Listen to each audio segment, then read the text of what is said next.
How's it going, everyone? We've got a funky new setup we got going on today that we're super stoked to try out. We are here at the venue by 4M in Arbor, Michigan, in a podcast room. That's right, we're here to party for our podcast room. Not only that, we have a guest, like we said we were going to do, and we're getting around to it because we're awesome. We've got an awesome guest with us. So, sit down, strap in, grab something fun to eat, or pause, you'll get the fridge. Empty out, fill her up. Yeah, absolutely. Yeah, exactly. Make sure you follow us on social media too, Zach. What are the socials? The socials will come after I use my executive voice to say, this podcast is for nerds. I love that. Perfect. So we're actually going to do a thing too where we're going to just kind of put the socials in the bottom corner somewhere, Okay. so some of this negative space. All right. Especially because every now and then I don't want to say the socials incorrectly Okay. and throw a forward word shouldn't be there. That's fair. And I'm always bad about that. Yeah, I feel you. The only thing I'm going to add is that we have a phone number now. I got us a phone number. You have a phone number. So if you want to call in, leave us a voicemail, ask some questions. The phone number is 734-330-2480.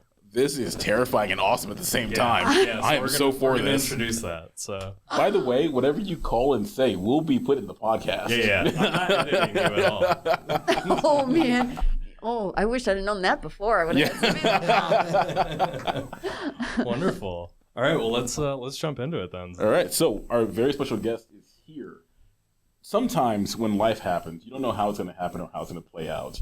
I happened to meet this amazing director here while shopping for stuff for my truck, looking for a way to camp and explore, and meeting a kindred soul, kindred spirits, as you may say, out in the wild. So, special guest, tell us who you are and why you're here, why you kick ass. Oh, Zach, I'm so happy you asked.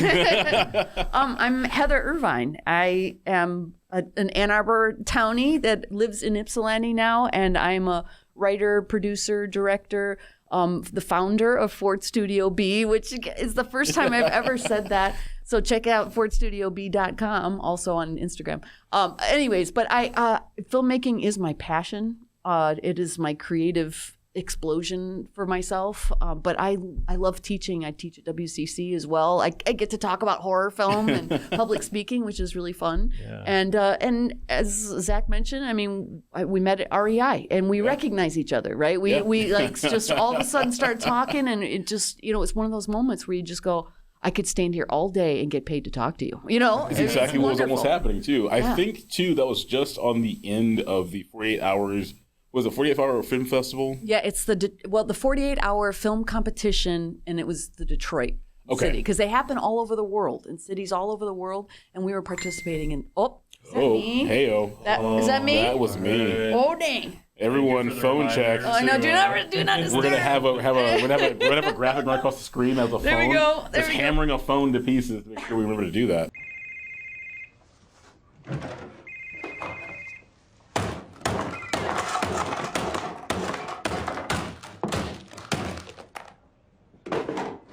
Don't add work for me, please. I'll design it. I love how we all go, oh, it's probably me. So can we jump into that a little bit? I want to talk about the 48-hour film festival because we haven't talked about it, but I am a film student. I went to Specs Howard School of Media Arts, and it's something I've always wanted to do. So what is the process like? Oh, well, I can only speak from my experience. It all started for me back in 2014 when I got asked to join a team. And I was at Eastern, part of the ETV club, and we were doing production in studio. But one of the people that we worked with, like one of our cohorts, was putting together a team for the Detroit 48-hour film competition. And I was like, at that point in your life, and actually in any point in your life, I should say, you got to say yes to things if you're going to get new experiences. So I said yes. And I showed up, and, you end up holding a boom pole, or you end up going to get coffee, or, you're just around to watch the process. Yeah. Now jump forward to 2022. Now I'm the one running the show. I'm the one asking people to show up. And so what does that look like for someone like me?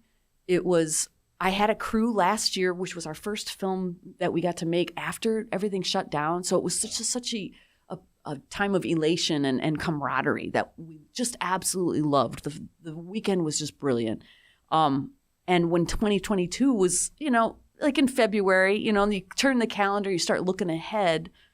if you're someone like me, a 48-hour film competition looks like me wanting to get my friends together to make a film. And so I said, hey, I want the exact same crew. I want it as much the same as I can do, because it also helps me with boundaries on what I'm going to choose and who I'm going to choose and who's proven themselves to me. I just said, I'm going to call it the summer sequel of 22. And so that became the tagline of the whole thing, because you don't, in a 48-hour film competition, you don't know what you're going to make. Right. You don't know what genre you're going to get. You don't know what the character is going to be. There's so many unknowns, so you just try to control the things that you can. So I just referred to it as SS22, Summer Sequel 22, and asked everyone back, gave them a call, because nobody gets calls anymore. So, and they pick up for me, and everybody came back. And so then it's just months of pre-production for only me. Everyone else is like, okay, when do I show up? You know, so you start a Facebook page and everybody looks and sees what you're doing, but I'm the only one doing stuff, and I was pre-producing for months ahead of time. Okay, so you write in advance of no. this 40 hours. Oh, okay. No, I don't write. That was my question. You want to know what pre-production looks like to me? Pre-production is, where can we do it? Okay. And I already know who I've got, but I also, I wanted to plan on swag for my crew. And usually that's done afterwards. But this time I'm like, I already got a logo. I got a SS22. I mean, if you imagine SS22, how symmetrical that looks, I'm like, well, we're making keychains. So, and I needed a hat with Ford Studio B on it. So I got swag. And then I looked at locations. And then once I had a location set, then then you can do other things. I had 2 Volkswagen camper vans. In last year's film, Song of the Steps is what we made in 2021, and I got those back. I even got a 3rd vehicle. So all of a sudden, I'm networking, pulling in. So now I've got 3 vehicles that I got coming out there. It was supposed to be 4, but we're gonna let that go. So vehicles on location. Now, what are we gonna eat? What are we gonna, what's gonna happen? What else do I need? Okay, we probably will use smoke bombs. We're probably, maybe I should buy fireworks just in case. I mean, and what prop, I'm going through my house, making lists of props of everything that I have. What tools do I have at my disposal? And then training my mind. It really is, and I didn't realize that was what was happening until afterwards. Actually, even production weekend, I'm training my mind of taking elements of, what if we get this genre? What if we get dark comedy? And then, and we get the character's a baker. What can I do? So I just make up these stories, and I'm constantly thinking about it. And then I stress for months until production weekend. Sure. And then production weekend comes, and everybody gets together for that night of where you get your genre at 7:30 on a Friday night, and everybody's sitting around, and we're all nervous and excited, and they give you your genre, which is, random, and all of a sudden you hate it and love it at the same time. It's like, oh no, I really wanted musical this year. Yeah. You don't get what you want, but actually what you get ends up being what you wanted, because you made it something really cool. And then the required character, the required prop, and the required line of dialogue. You get all of that. And then for me, since I'm the writer, that's when you're executive producer and you're the writer, you have a bit of control. And this is what I wanted for myself. I wanted to write a little bit of control. But this is what I wanted. I wanted people to be able to come in for the weekend, basically have film camp, and they just came in, and I'm doing everything, and then my producers are helping and stuff. But then they get to come in and make a film over the weekend.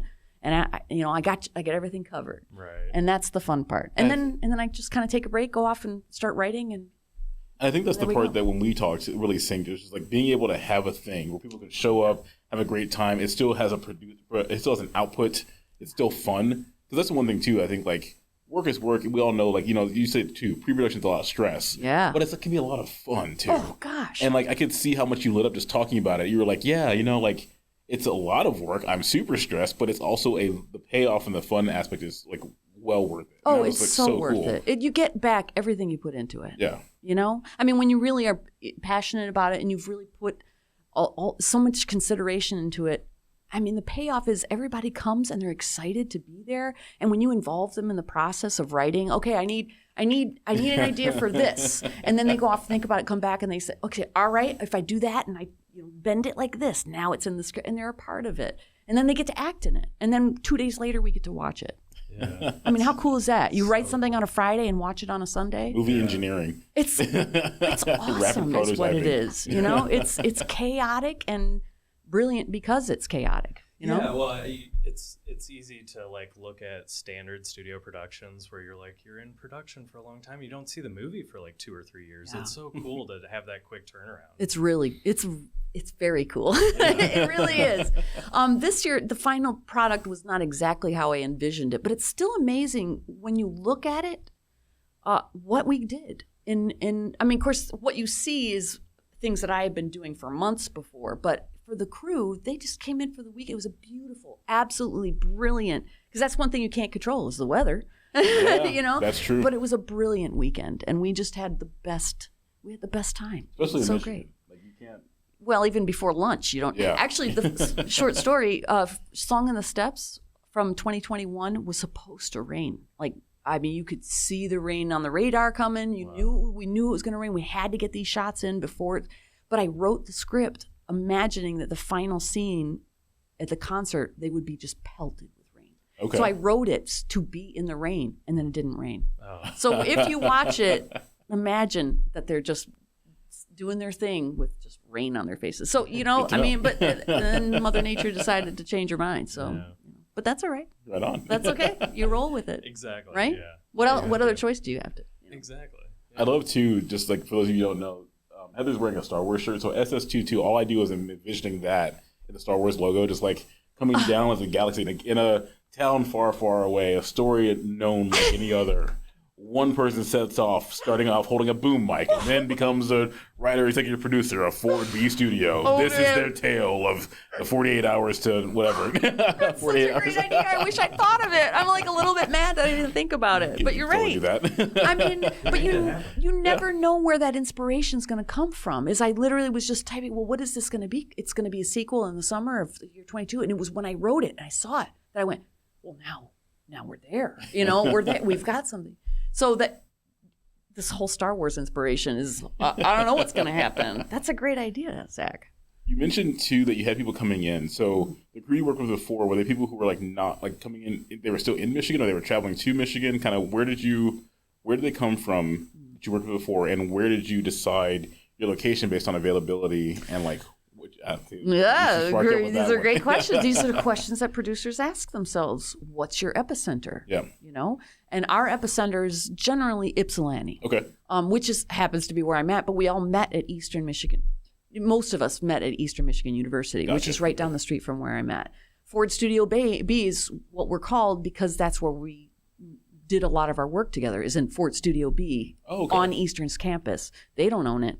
They don't own the name. I own the name now because they didn't even think to. So where are people coming in from?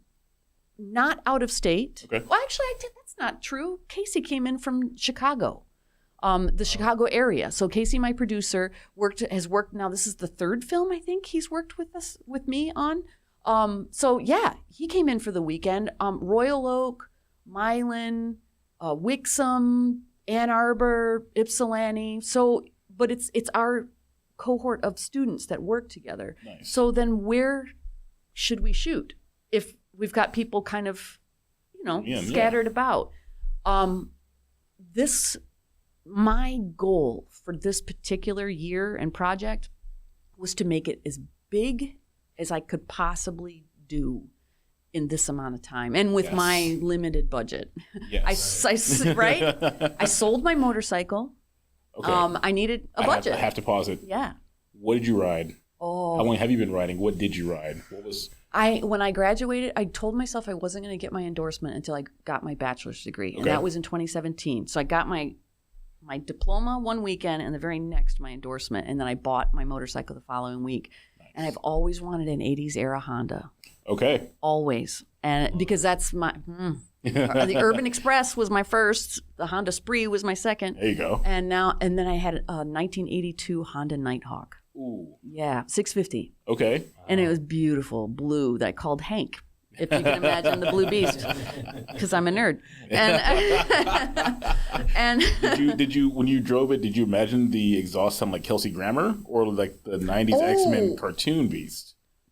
actually the Kelsey Grammer. I mean, Okay. I just like the blue fur. Kelsey Grammer did Beast properly, and I think good. every I'm glad you other think so. Beast since then, like if you listen to old episodes, I dismissed First Class and everything of that like timeline just because like they made all of the X-Men angsty teenagers, and that's not what I grew up watching. Sorry. And I'm not fully immersed in the universe. I just kind of pick the things that I like, and I really like the Blue Beast. Logan was right. They did Wolverine right. And he's going to be reappearing for Deadpool 3, so... Yeah, did you see that? Yeah, so Ryan Reynolds he posted a video. He's like, I've been like hard at work on writing Deadpool 3, and the only thing I could come up with is bringing Hugh Jackman back. And Hugh Jackman walks by behind him, and Ryan was like, hey, do you want to play Wolverine again? Yeah, sure, Ryan. Why and not? like keeps walking. I don't know. Let me see. Like check your watch. Okay. I don't know. When you get to that level, is it about what you? I don't know. think so. I just wonder because I think like Jeff Daniels did, Dumb and Dumber 2, and I remember him talk. It doesn't matter how good it was. He just wanted to do it again. It's for the love of being with Jim Carrey again. So you know what? When we all get like that, we're gonna be like, we're gonna do this podcast. Oh yeah. We're gonna keep doing this podcast. I see no reason to stop, especially now that we have a way that you see how shiny my head actually gets post shave. Oh my god. Oh my god. You should see this, America. I can attest. It is shiny. There's Terry Crews. You can call me Terry Bruise. Oh, snap. I love Terry Crews. What's not to love about Terry 9'9". Crews? That's right. Oh, 9'9". You know what?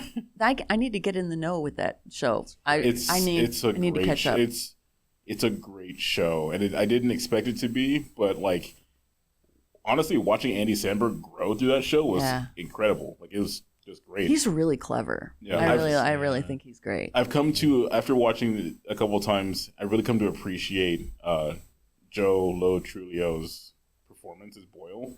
Oh yeah. Because like I generally didn't like Boyle because I thought he was just a nosy, just a nosy pain in the ass, honestly. Yeah. But after coming back and watching the actor do it, I can tell myself there's no one who could better play that role besides him. Oh man. And I've come to appreciate that based on like watching that. But if I had a person like that in real life trying to be in my way all the time doing that, would just not fly. I'm sorry, I can't do that. But you are Boyle in that you're a foodie, so you do. The things I eat are not like Boyle level. No, Boyle's a whole like I don't. He takes it very seriously though. Like I don't. There's a line. Too much. Apparently. I appreciate. No, he grows. What's too far? Like, give me an example of What's the foodie craziest thing you've eaten? or him. Like, why do you say that he's more of a foodie than you? Well, because he likes intestines. Honestly. Oh shoot! I don't. Okay. I don't. All right, I think that's where my line is. I don't do intestinal tracts. No. I just can't. Yeah, I won't. I refuse. Will you do the tongue? Will you eat tongue like in a taco? I've had lingua. I've had cabeza before. So I've had brain. I've had tongue. Okay. They aren't my favorite cuts because they're also still rather chewy, but also like it's consistency for me. Like it is consistent for me too. Yeah, Big time. calamari, intestine, tongue, heart, liver, like organs. I don't think really need to be eaten because that's what you use to process stuff out of your body. So why am I eating animal toxins that? And that's I'm not gonna do that. I gotta say, I really like calf's liver. That's fine. But it's like the bacon that saves it, though. Yeah. I really love it. Yeah. So I've had a lot of the parts of the animal. I just, I'll try a food once just to see. Oh, sure. I can't hate it if I don't know that I like it or not, which is the basis of most of my career. I don't know. I think sometimes you can look at the consistency of something and go, nope. Oh, it's yeah. not going to be. That's at not this right. point, I'm like, I'm good. Like baby pickled octopi, I'm great. No. I was just in Italy like baby a month ago. That sounds disgusting. Yeah, it really sounds great. bad. Yeah, that's too many words. My friend was with me. Baby. My friend Why was does with baby me. need to be in there? We were at octopi, or that like they've only been pickled for a short period of time. We were at a sushi restaurant. She's like, "Oh, this looks good. We should try it." And I was like, "I don't like calamari. I'm not gonna like this." She's like, "Just have it with me." And I was like, "Fine." And I was just like, this is like all gristle. I don't like gristle. I don't like gristle. Yeah. No. Yeah. If I get a piece, I'm done. That's it. I'm done. It's like the eat machine. People get mad off. at me like, "Well, you didn't finish that wing." You're right. Yeah. I got the parts I wanted. I'm the I same don't have to prove it to you. Look how big and strong I am. I need to prove to you how I know how to eat food. That feels like exclusively a chicken wing thing too. I feel like people judge you based on chicken and ribs. Yeah. Well, ribs too. Yeah. Ribs also, are the same. Ribs I can give to my dog. Chicken wings I can't. Yeah, right. Oh. Yeah. Do you know it took me a while to get onto the whole pig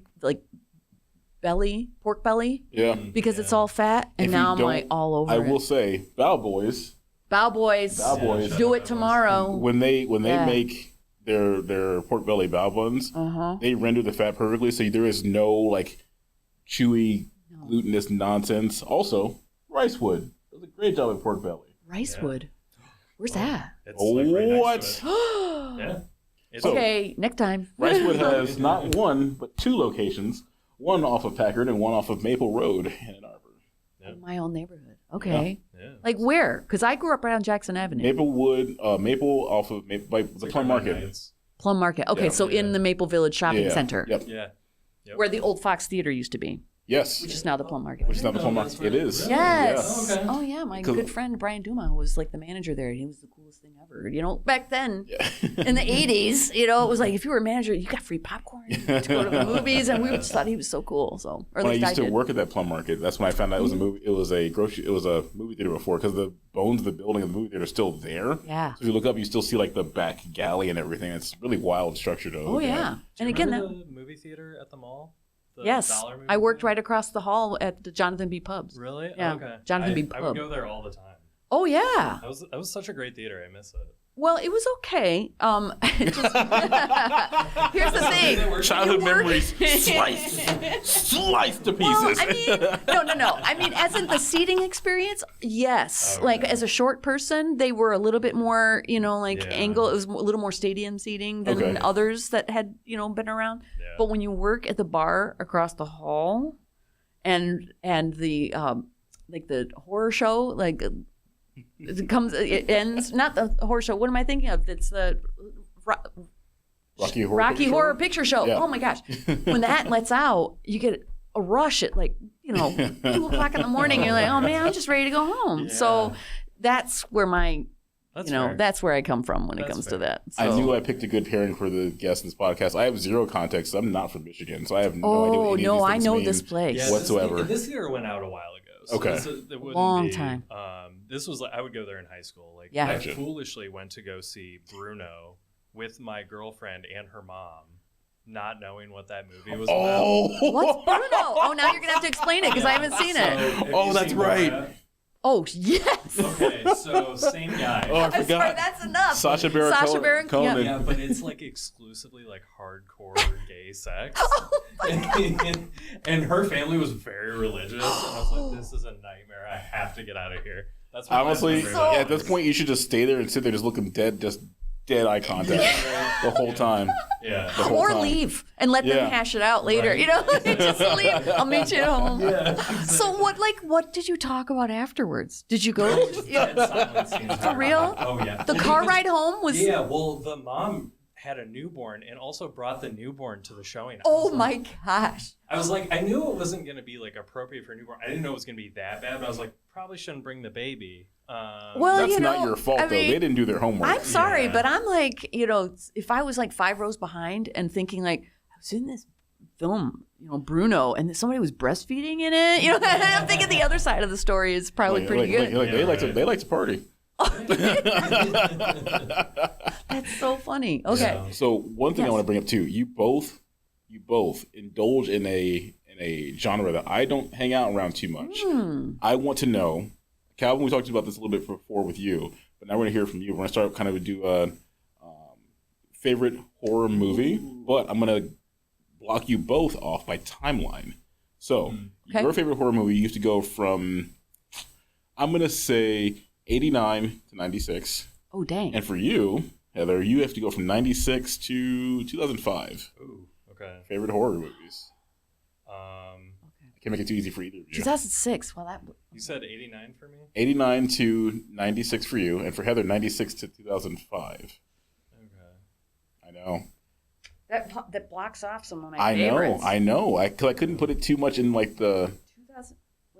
96 to 2006. So there's about a year of overlap between the two of you. If you want to kind of cross over. Here, to okay, that. I have to put myself in context, right? So I had my second baby in 1995.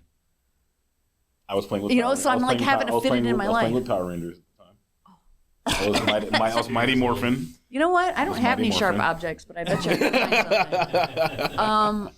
Wow. And then in 2006? Mm-hmm. Okay, I gotta think about.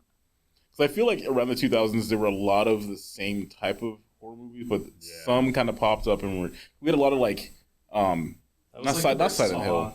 Yeah, and I didn't see it. I Saw. didn't go. Here's the thing: is until I became a latter adult, like, and I'm talking like into my 40s. I think I kind of avoided horror in the theater because it scared me so badly. Yeah. Fair enough. And I've gotten, and I used to say desensitized, but actually I think it's that I've learned more about what I'm scared about.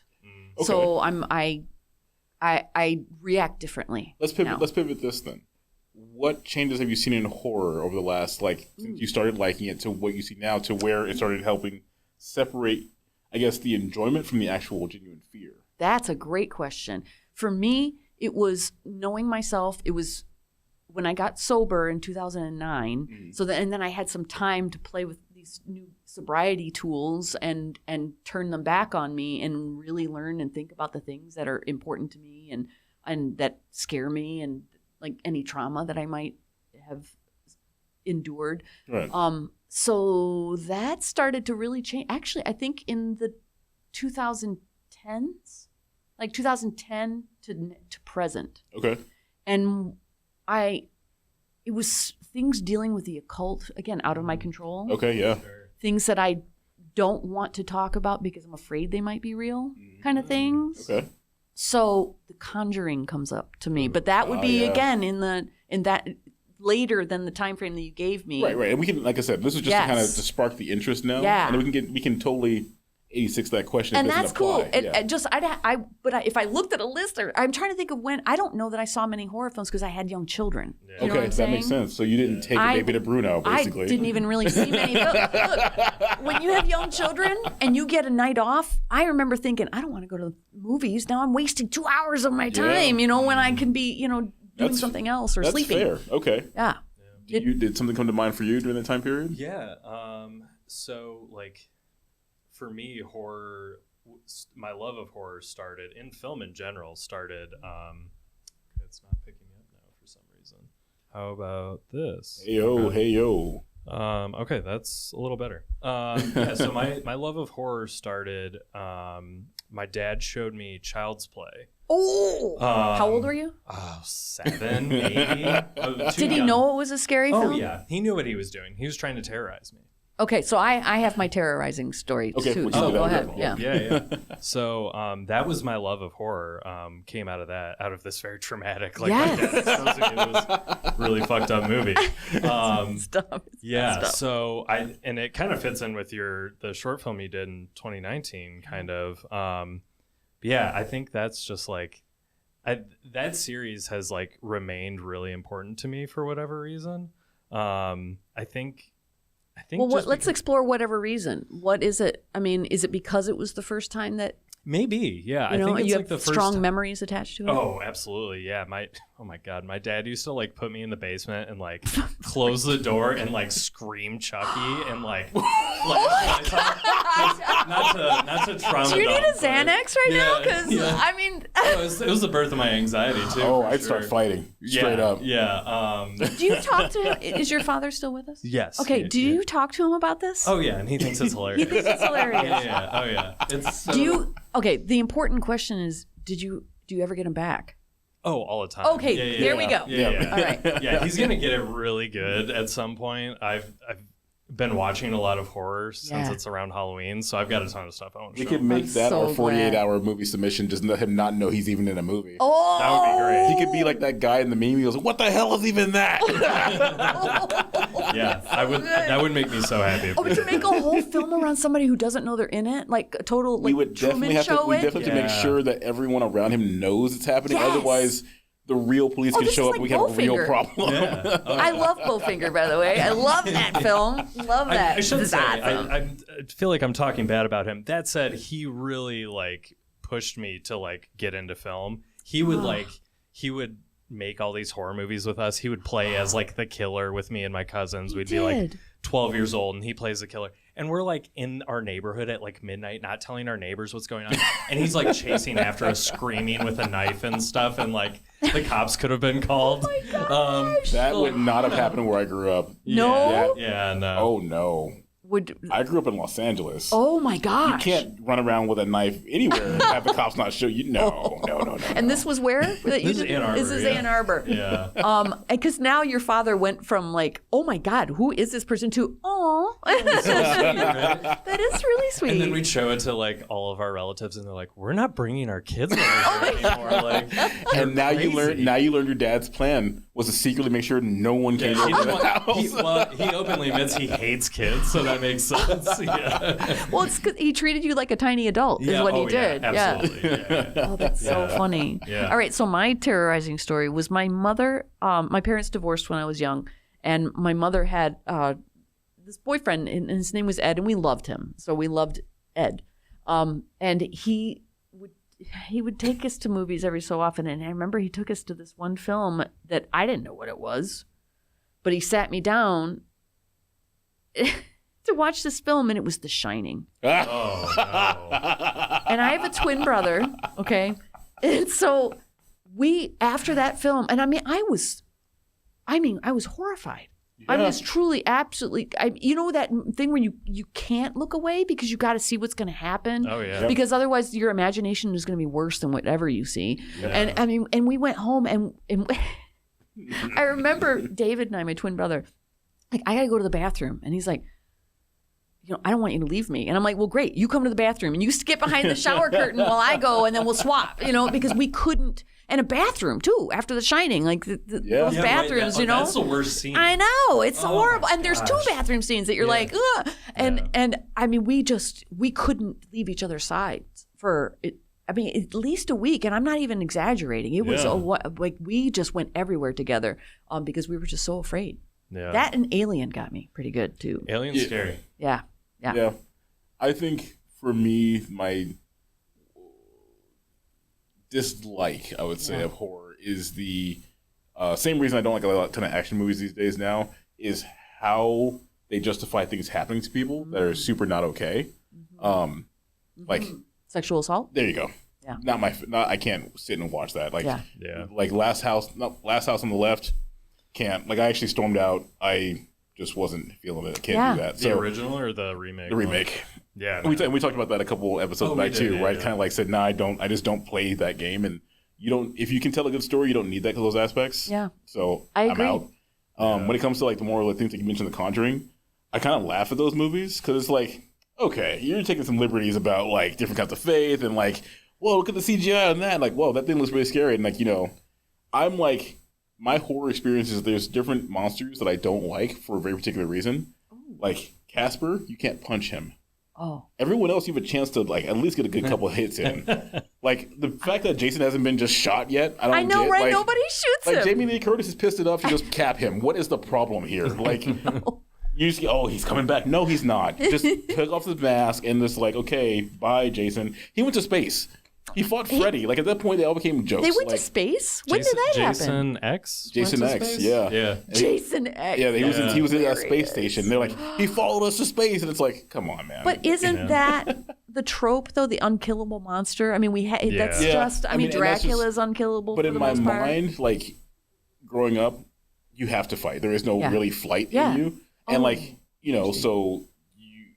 A ghost is like haha laughing at you while it throws. I'd be mad that the ghost can like touch things and poltergeist stuff through my house, and I'm just like, dude, you can touch stuff, but I can't touch you. That's not fair. And he's just laughing at me, throwing stuff at me. I'm like, okay, well, this is dumb. Like a werewolf, I'm like you're just a big wet dog. But Casper's friendly, so Casper's a friendly ghost. He doesn't want to hurt but he can't keep his like buddies under control. So like, you know what? Who I would have on my fight if I had a chance to? Stay Puft Marshmallow Man. Oh, he would kick some butt. I call him in. Like, yo, we need this to Why happen not? right now. I mean, come on. So I feel like for me, like the horror genre, like if a good story's being told, it's a good story. Things are just like, I think I watched Orphan, which is like a wild one. Like Orphan is a wild story. And even the reveal of that when he's like, oh, it's actually someone who's like 40 but looks like a 12-year-old. I'm like, what is happening right now? She put her arm in a vice and broke. What is happening? Oh so my like gosh. it's just that movie's just nuts. But I think because I don't really know going into it what's going to pop up as the motivator for anything or what they can get away with, I just prefer to avoid it because I don't want to have to deal with that. That's so interesting that, that our demographic, area where we grew up influenced how we, it makes sense, right? How it would influence how we logically approach a horror film. Yeah. The things that you had to grow up, that they just don't make sense. Like, that's not scary. Like there's stuff out here in LA that's really scary. For me in Ann Arbor, it was the someone coming into my house. It was that monkey that my mom, stuffed monkey that she had in her closet. Like gosh. So I'm like that's my grandmother did have dolls. Yeah. I'm like, these depression dolls gotta go. I don't mean like they were depressed. I was like, she had them from the depression. I was like, listen, these busts and stuff that you've collected that are prized artifacts, you gotta turn these bad boys around. They're weird. If I roll over in the middle of the night and I see it watching me, like, no, I'm good. Wait till morning, just like sitting there later. Okay, but you're done. It still gets me. The negative space that we made in 2019. That luckily the genre that we got was possessed item. I think it was something to the effect of like possessed item. And so I was like, oh my gosh, it's got to be a doll. It's got to be a doll. Because did you ever see Talking Tina in Twilight Zone? No. Well, or the ventriloquist dummies that who's the dummy and who's, Okay. Yeah. So, that stuff always freaked me out if something took over, I don't know. That always really freaked me out. So I think for me, old world mythical horror is different also. I would say I enjoy that more, but I also have like a love affair for stories pre-Industrial Revolution. Okay. I feel like once we hit like the steam age or Industrial Revolution, things became more like, we're in the time of the 1800s and we have the steam machine. You lost a lot of the magic that came with stories. So like, like cursed items, so like the cursed sword Masamune and stuff like that, and like old samurai films, like it possessed people and ate 1,000 souls and crap like that. Yeah, I enjoy stuff like that. Like that, I can get behind. There's a couple of animes we watched that like have horror aspects to them that are. I like suspense. Yeah, I love suspense. I love a good mystery. I love a good suspense. Heist are always fun to watch. Yeah, sure. Heists are fun. Heists are great. The Ocean series are both kind of my favorite things. Less so the original one, just because of certain aspects. But I hear you. I watched that not that long ago, and I was like, "Wow, this movie's real racist." Because I watched it all the time as a kid. That was like our New Year's movie. We'd watch the original Oceans. Yeah, I was like, "Oh, this is so much fun!" And that Kayla was like, "Oh, we should watch it." I was like, "Sure." And then I'm like, this movie is so racist. It's so bad. Why is it so racist? It's so bad. It does not that reaction go well. You had, like, why? I know. Because people are racist. Can I tell you something real quick that pertains to this? I'm so glad you said it, because when I was making The Legend of Lake Lore, which is the 48-hour film that I just released on Halloween that we made in the summer, I wanted a Scooby-Doo ending with an Ocean's 11 finish. Ooh. Wow, what a pitch. Okay. There you go. I love that. And our genres were suspense thriller, which is one, and then legal film for the other. So when you think legal film, what do you think of? I know where my mind went. I was like, Legally Blonde? How am I supposed to make that a suspense thriller? And then Pelican Brief or The Firm? What am I going to make? And then I figured it out. I said, Aaron Brockovich, but Jerry Maguire at the same time. Oh yeah. Well, where do you go? What do you mash up? Yeah. And so I knew what tools I had, and I made it about a boundary dispute. Okay. That's so really there you cool. go. Yeah, it is so really cool. Watch that. It's on your YouTube channel. It is on the YouTube channel. Yes. Okay. All right. We will link that in the show notes. Yeah, it's actually on FordStudioB.com. You could go see it right now. We're gonna put all the links. Go check out the show notes. Check out her stuff. So what I was going for in the end, Scooby Doo, and Ocean's 11 finish. So that's what I was shooting for. I like that, and honestly, we have. Okay, cool. We're good on time still. One of the things that we talk about a ton. One of the things that launched the podcast was the score of games, movies, TV shows. And one of the things that really drew me in, that I still listen to this day when I have especially a work day going on where I don't want to listen to speed, death, or thrash metal on the way to work. You don't have to pay attention to it, and it's there. It's will ambient. go on the Ocean's 11 soundtrack. Is that right? Yeah, I will. I love the score for that movie. The 11, 12, and 13. I have it on Spotify. I'm going to have to check that out. Yeah. Because I think I could absolutely dig it. So, with that being said, I have a two-part question for both of you that you actually can answer this time. Okay. Favorite movie score, and if you were going to do another favorite movie score, and if you're going to work with a not soundtrack, score. So all things included. And then if you're going to work with a musician to also bring in for your 48 hours. Oh, I already have the answer to that. Yeah, see, I knew it'd be easy. Because I tried to get them. I tried to get them. Locked. Yeah, I tried to get them. Oh, really? Yeah, I did. Let's start with you. Yeah, let's do it. Score I might have to think about for a second. So I'm going to skip on to part 2. I was in the car with husband, Drew. Like he cares, like he's gonna listen to this. Shout out to Drew, I love you, Drew, but you don't love this. Okay, so we're in the car, and I love one of the things I love about him is he exposes me to music that I wouldn't normally listen to, and so I'm in his car, and something comes on the radio, and it's an '80s band that I've never heard of before. Okay. The Cocteau Twins. Do you know them? No, neither did I. But I'm like, I really loved it, and in that moment, I was listening to this thinking about how I don't know what film I'm going to make in July. I just know that it's March or April, and I'm listening to this going, what if I got this music? Because I think I could bend it. I think I could manipulate this sound to be whatever genre I wanted it to be. Okay.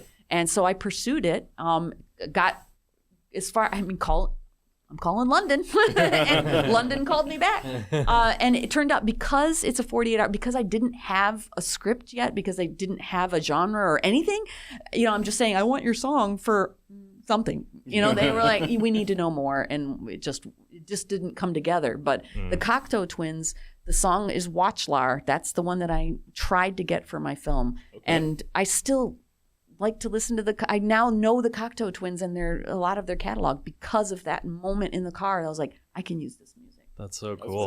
So listen, give it a listen. Yeah, I want to check it out. Yeah. What about you? Artists that I would want to put in my movie. It seems like a cliche answer, but man, I love every time Trent Reznor does a soundtrack for a movie. Yeah. I think he does some really cool stuff, really ambient stuff, which is usually my vibe. That's usually what I like. So I would love to do like either a thriller or a horror with him scoring it. I think that would be fun. That would be really fun. My favorite intro, I didn't realize was a Trent Reznor song, was to Fight Club when it shows like the 3D going from the gun into Ed Norton's face. Oh, yeah. That whole intro song is Trent Reznor. I didn't know that, Spoilers actually. for Fight I didn't Club know if that. you haven't seen Fight Club. Yeah, well, if you haven't seen Fight Club, okay, come on. Yeah. No, I'm just joking. That's your problem. I know we can't talk about it, but you should go watch it. Nice. We haven't had a Fight Club episode. I would love to talk about Fight Club. I think that would be Just great. Toxic masculinity. You want to talk about that? Rent the room and just. But I still loved it. Brad Pitt's like sculpted abs are really just a goal for me in general. Mine too. I mean, I just either this Halloween or next Halloween, I'm going to wear a red jacket and be Zach Durden. Nice. Drag myself around, so I have to figure out a way to make a doll of myself that also doesn't look weird me dragging around. We'll figure it out. I don't know. Brad Pitt has surprised me. I didn't used to be. I turned him off but he won me over with Burn After Reading. Oh, Burn After Reading was crazy. That. And then is part of that the Coen brothers though? Yeah. Oh, well, of course. Yeah. But still, when you look at Brad and his delivery of that character, that's different than anything I'd ever seen him do before. I just thought he was great in that. He really won me over. Brad Pitt in Notions for me was rusty. He's always eating. I just think it's hilarious. They did it on purpose. And it was amazing. Oh God, I love it so much. So him pairing with that with George Clooney, and then the Hollywood Tarantino film. Give it to me. Once Upon a Time in Hollywood. I was like, I have arrived at Brad Pitt. I know, it feels like a resurgence for him, that movie. And he won. I mean, he won and well-deserved. I just thought he was awesome in that film. Yeah. It's a great movie. Of course, everything came together in the 70s. Yeah, I just loved it. I absolutely loved that film. So Burn After Reading is actually what I was thinking about the other day because I used to work at Blockbuster. Dear God. Yeah. So into a blockbuster. That was my first job. Well, that's a good let's just say it was my first job when I was 18. That's a good one. And you could take 5 movies home a week, so Burn After Reading was one of them. And I was, at the time, I forgot what it was, but I loved everyone in the cast. It was John Malkovich, George Clooney, Brad Pitt, Frances McDormand. And I forgot what I had seen her in previously that made me really like it with her. But I was like, oh, this is all people I've just seen in other movies. Was it Fargo? Maybe. I know I did watch Fargo. Another Coen Brothers. Yeah. Another Coen Brothers. Maybe it was Fargo that kind of pushed me to do that. I did not know her name until that film. And that's when I was like, who is that? Yeah. And I adore her. I think she's pretty great. She's a little incredible. quirky and weird, but put her in a script and just let her go. I just think she's amazing. Oh, yeah. Burn After Reading was one of those movies that I think everyone should watch, but it's also one you can't describe. Because even at the end, with my boy, what's his name? He's Spider-Man's boss. Oh, J.K. Simmons. J.K. Simmons at the end. He described the movie perfectly, and I was like, it's true. And I'm not going to give the movie ending away. We'll talk about it after. But it's just like the way he described it was like, yeah, that's okay. That basement scene is hard to get past. Oh, my God, right? And George Clooney again. George Clooney again. Yeah. So tell me why I was driving home the other day, and I just kind of had that image in my head, which is like, well, what is he? He goes, what is it? Yeah. And he's just pedaling. I was like, oh my God. Oh, God. Tilda Swinton. That's also who's in it. Tilda Swinton's Swinton. great. Yeah. You know, and I another one of my favorite directors is Wes Anderson. Oh, great choice. Yes. And I made a film that was of his flavor, and I couldn't help but symmetrical, the colors. Love it. I had Alec Baldwin. I had the Royal Tenenbaums in my mind because I was like, how am I going to put this together? And I'm like, if I Wes Anderson this, I can do whatever I want, and that's what I did. Very and cool. so I narrated it. Oh, nice. So, and it's fun to narrate your own stuff, but we really did it for time. I mean, I knew what I wanted from the talent. Why don't I just go ahead and do it? Because we only have 48 hours to do it. Right. And it was one of the things I'm most proud of is that film that you can see that I've been influenced by Wes Anderson. That I could recreate it. Isn't that what we do? We create what we have loved and our influences. And then I just watched The Shining with my class yesterday. Nice. Because they chose it, let me tell you. And I realized that as I'm watching it, I did that shot in Legend of Lake Lorraine. So I've recreated a shot from there that I didn't even put together until I saw The Shining again. So those are the moments that I wish for you as a filmmaker, that you can see what you have loved and known and to show it again in your own way. Yeah, it's pretty great. That is awesome. The secret goal of the podcast, like for me, is just getting a lot of creative energy out because like I think at the time work was just kind of like, I get to be rather creative at work. I think the job I had before was pretty creative in what I did, but at the same time, a lot of formulaic. And even now with school and everything, I'm kind of like locked into a process, which is fine. I like building processes. Locked into a process. That's an interesting way of putting it. I like building processes. I like iterating on them, but I also like, as someone put it once, they said in a review that I need to be somewhere where my gregarious nature would better serve me. And I have never have anyone tell me so nicely I don't belong somewhere.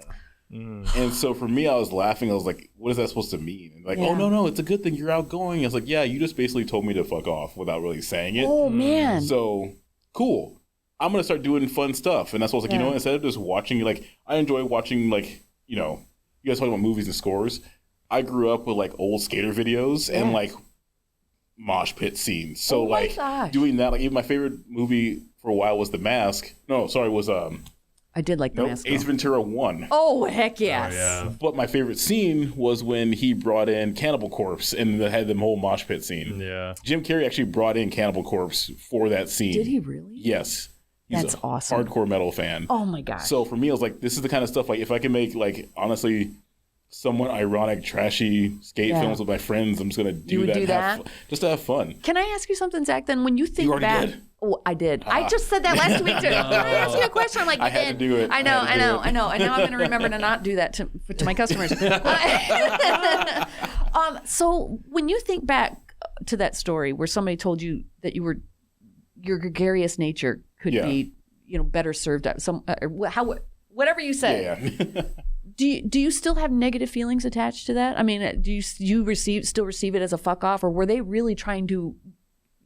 I want to know how you, because only you were there. I think it was a clash of personalities. Okay. I think it was also, for the kind of work that I do, my energy can be a lot for people who choose to go into that industry. And what is that? You don't want to say? That's okay. We don't talk about our jobs. That's all right. Because I understand. I identify with this. Because, I mean, that's why I work retail. Yeah. And that's why I teach. I have to have it. Right. I have to have this. I have to have interaction with people. It's just, and if I don't, I diminish. So I think I don't take it as I take it both as like a negative, but also a motivator, because I don't really do the whole like, oh, I feel negative and I'm going to like whatever. Yeah. For me, it's like, even if this isn't my place, there are people who do what I do what I like to do, and are just as loud and have fun as much as I do. So I just need to be around more of those people and not try to settle into a box of what those people who say my gregarious nature is too much for them. They don't pay my check. Like I don't care what they say. Like I just know there's people who will do that. And the company I'm with now, I am celebrated for like being me. And like I want to continue to promote that and keep doing what I do and have fun, because it's all about having fun. Like it's like the I'm going to say this wrong. It's not isekai. Isekai is a genre of anime where you fall into a video game and take over. It's the other one where like you balance out your life based on what you're good at, what you can make money from. What is that concept called? I always forget. But I don't know, but I want to know it because we'll I believe figure in it out. We're not going to Google it during this time because Cobb will give us crap for Googling during a session again. We have a whole thing where we used to like not prepare super well. Oh, gotcha. And but Google I mean, that almost never prepares. But I want to know what that word is, because I've been talking about it a lot lately, about finding what you. Okay, let's bring it down. Yep. Boil it down. That whole comment about if you do what you love, you don't work a day in your life. I'm going to search it while we talk because it's still productive, and we're going to do that way. Because isn't that what we're getting at? I mean, like you don't work a day in your life if you're doing what you love. I'm like, that's a bunch of crap. It is. I'm so glad you said that because I've always hated that. Like, no matter what I'm doing, it's still work. But let me tell you something. And then I realized I was wrong. Oh, interesting. Okay. I have always thought it was crap. I'd only stay in a job for like 2 years because then I got bored or I grew out of it or I evolved, and I'm now of course, let's talk in 2 years, but it was teaching for me. I finally became the thing that I went, oh my gosh. Of course I had to get my education to back all that up. So anybody who's saying anything about the student loans, I could not do what I do if I did not have my master's degree. But what I will say is teaching fills my soul in a way that no other profession has done. So I do get paid for the things, the way I think. I'm getting paid for the way I think and helping others to, sharing your figure knowledge. out how they think too. And I'm helping other people do this. This is how I give back to the world. Yeah. This is how I help make the world a better place. Yeah. And now I'm getting paid for it. It's awesome. And speaking event at WCC, when I get to talk about myself and my filmmaking, I mean, this is how we do it. Yeah. So you're already on the right track. For me, it took a lot longer. So I hope I get to talk to you one day when you say you're right. It's not crap. It's called Ikigai. It's crap until it's not. Yeah. Do you know what I'm saying? Yeah. Okay. It's called Ikigai. Ikigai. Yes. It's basically it's a Venn diagram that goes over what you love, what you're good at, what you can be paid for, and what the world needs. And didn't I just describe that? Yeah. Yeah. I just described Beautifully that. stated. How do you spell that? IKI. IKI. GAI. GAI. Okay. Ikigai. Okay. Yeah. Thank you. Because I won't know it until I see it spelled. Yeah, totally. So, and that's why I was getting isekai messed up, because like it's so close. So it's that thing where, to answer your question, I don't feel negativity towards it. Good. I do kind of feel like a whole it's kind of like I'm a metalhead, so I get a lot of reminder FUs, and those like motivate me, because it's like, you aren't going hard enough for the gym. Like a bully like what Eminem says, you bully yourself to make yourself the best, right? Yeah. Those negative things that most people would kind of like say like, oh, this is so bad, I can't believe whatever. That's always been just fuel for the fire. I am a fire. I don't care what goes in. Yeah. I just hate if I put off black smoke, so don't throw rubber into me. Yeah, but for me, because I can only speak for myself, and it might be my upbringing or being a woman or in my birth order, I don't know, but it always made me doubt myself. It always made me question, like, am I too much? Am I just too much for people? Do they not think that I'm real because I'm just really, excited about it? That kind of thing. I've definitely had that, but I think at the same time, I found people who also felt that way. Like, honestly, going to hardcore shows, going to pits was great, because no matter how loud I got, I also wasn't the loudest. Yeah. So it didn't matter anymore. It's just a bunch of kids who wanted to go, throw hands, and jump off stage and get wild. And It didn't matter what everyone else thought. And at that time, too, nothing mattered. It didn't matter what color I was. It didn't matter how loud I was. It didn't matter. Nothing mattered because everyone was there for the same reason. And like Tiger Army FTW, you know, that's just kind of like. What does that mean? Fuck the world. Oh, fuck the world. What did you say just before that? Tiger Army is the band. Tiger Army. And the song is like FTW. Oh, nice. Okay. Because it's not like about like watching the world burn or anything. It's just like, you know, if the world is, you know, you're upgrading or whatever, like tries to cage you down. Yeah. Bounce it off. That's just one world of one group or one whatever. You don't have to subscribe to it just because you're told. Yeah. I don't have to subscribe to this because I'm told to subscribe to it. Nonsense. Yeah.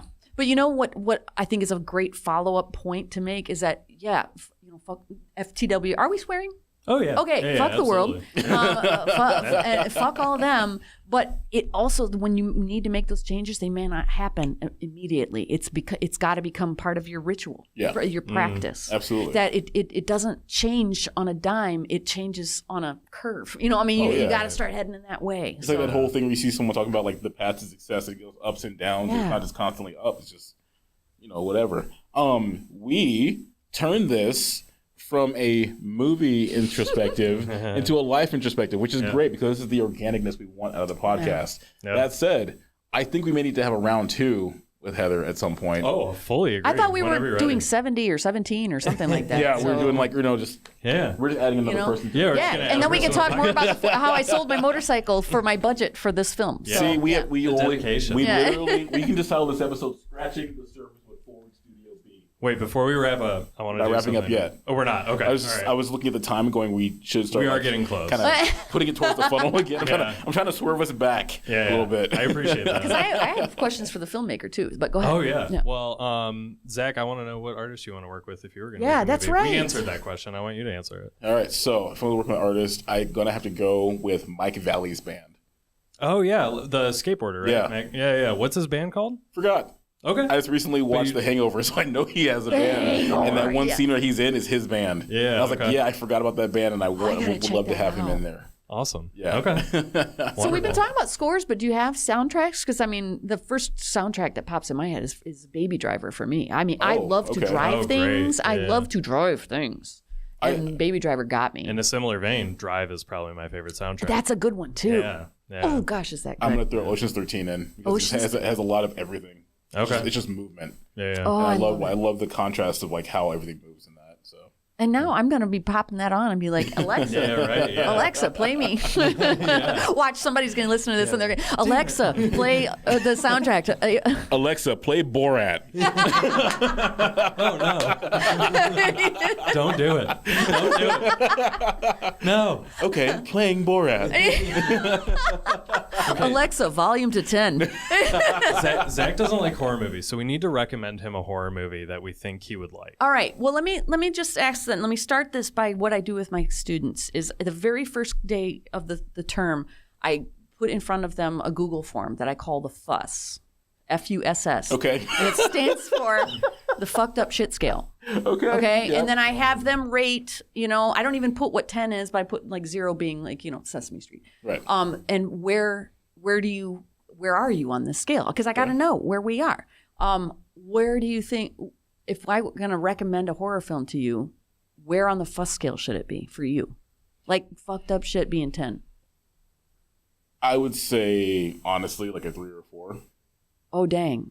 Yeah. And you already said Poltergeist, so. Well, because the problem is, like, when you get that higher in the scale, it kind of opens up, I think, again, a lot of those things I try to avoid with horror films. So it's almost like, what kind of effed up are we talking? That's where we're kind of like. Have you seen any Ari Aster?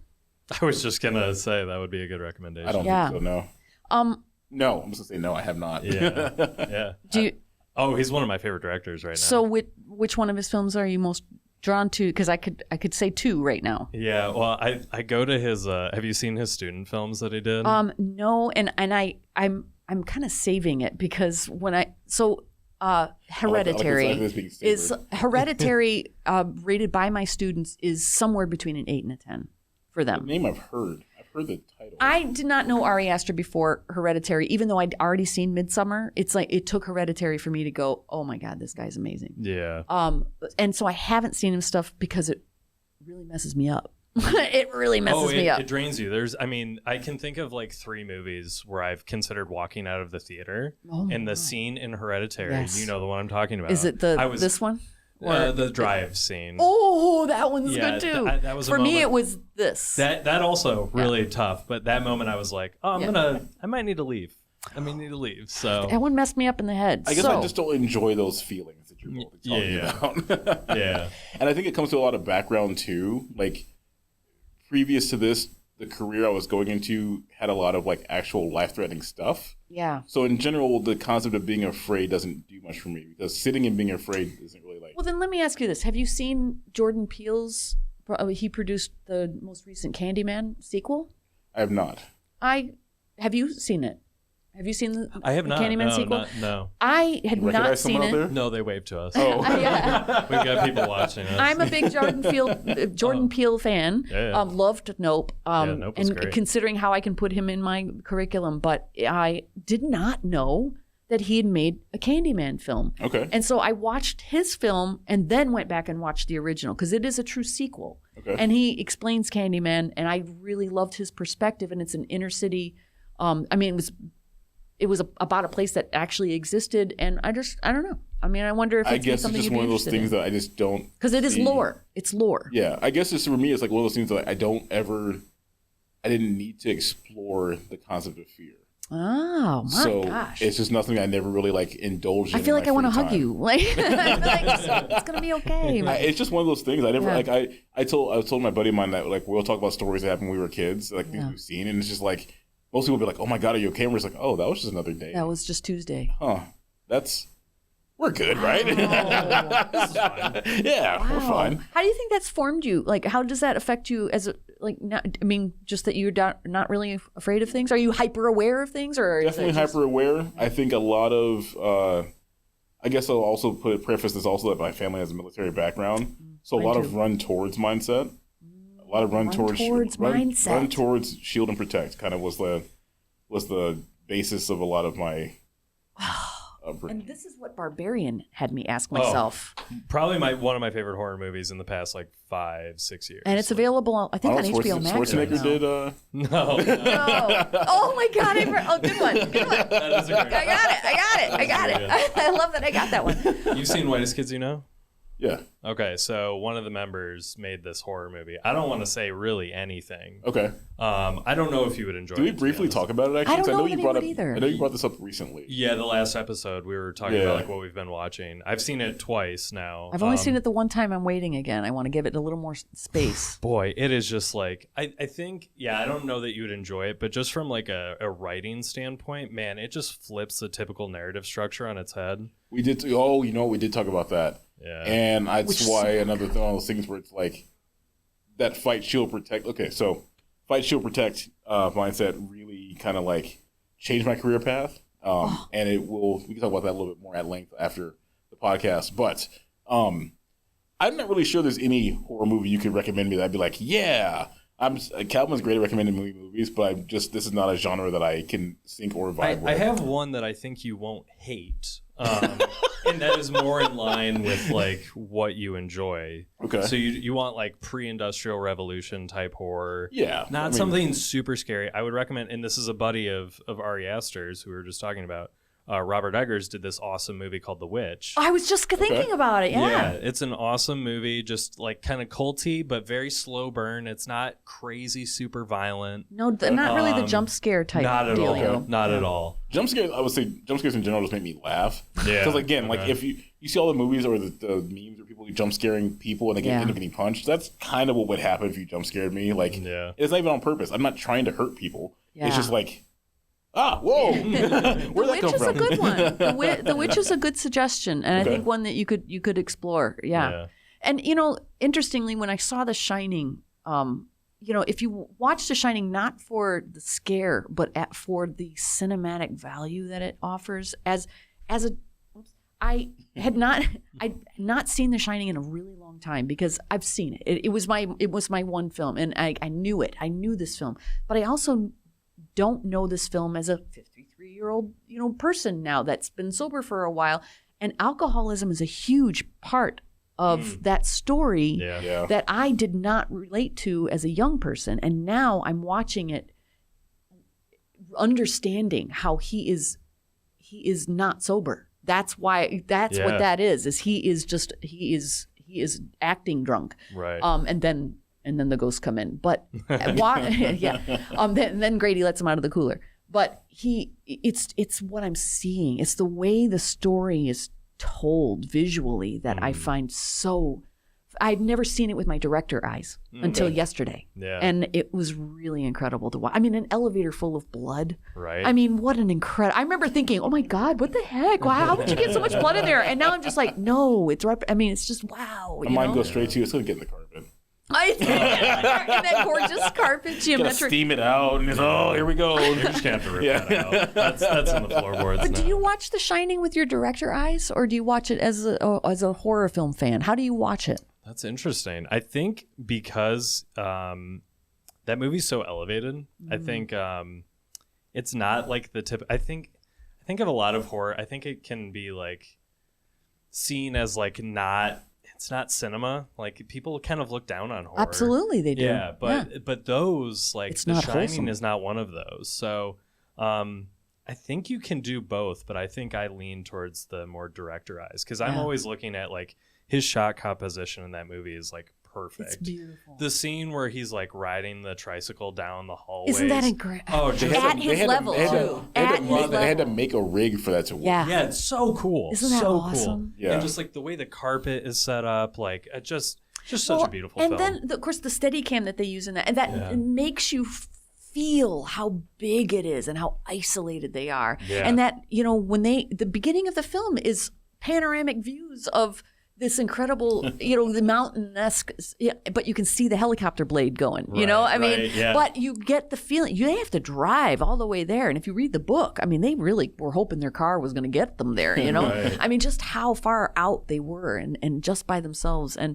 listening to Fresh Air did you? Terry Gross is the best. Terry Gross is the best. Did you listen to the Halloween episodes that they just had? I did. Oh my gosh. So listening great. to Stephen King talk about The Shining and it was just awesome listening to him talk about how he would love to shoot people in isolation. Like Cujo. I'd forgotten that Cujo is actually a horror film of isolation, but in a much smaller space. Yeah. Like, I just loved it. You can definitely see how movies like have inspiration, like The Gray. I think had a great inspiration from Cujo. There wasn't a direct tie to it. Oh, I don't know that one. That's the one with Liam Neeson, and he has to go fight all these wolves, basically.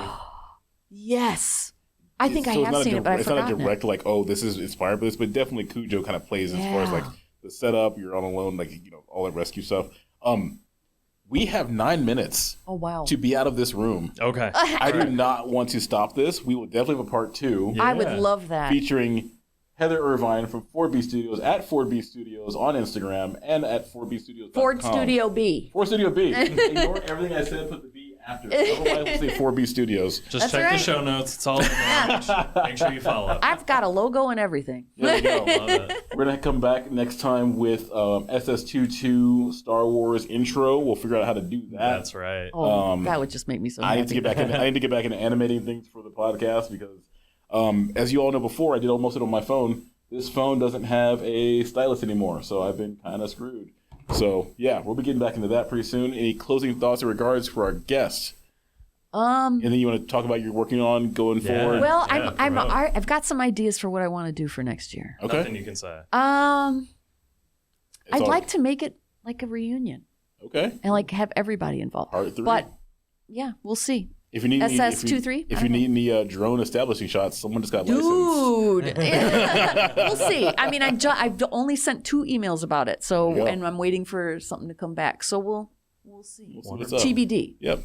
Cool. Well, thank you so much for joining us. What an awesome discussion. I love talking movies. Has been my pleasure. Awesome. Yeah. And I know you were coming in thinking, oh no, what are we gonna do? I was like, just trust me, it'll be organic and it'll be. I wasn't worried. Okay. I really just was like, I wanted to make, I'm an overachiever. I want to make me prepared. Oh yeah, we're here to high five life. Oh, Yeah, heck yeah. With a vengeance. I like that. Tina Fey. High-fiving a million angels is what she says. So. We're gonna pull the high fives off our back. Yippee-ki-yay. Oh, dang. Thanks so much for having me. I really appreciate it. Yeah. This has been a ton of fun, and we were trying to find time to do guests and It also works. So I'm glad it came together. Glad we synced. I think I wandered into the venue randomly to see what was going on. I found a podcast room. I'm like, Calvin, you have to come here now. I grabbed him. I was like, we got to come here now. Yeah. We need to come look at this place. This is If you have a amazing. podcast and you're looking for a space, this is the spot to do it. But not while we're doing it. Yeah. Unless you want Find to your own time. Unless you want to collaborate. Oh! Oh, I like that. The collaboration pray. The collaboration. Yes. Love it. Wonderful. Well, thanks everyone. Thanks for everyone. Thanks. Take care. Have a good Outro music. Cocktail Twins. Watch Lar.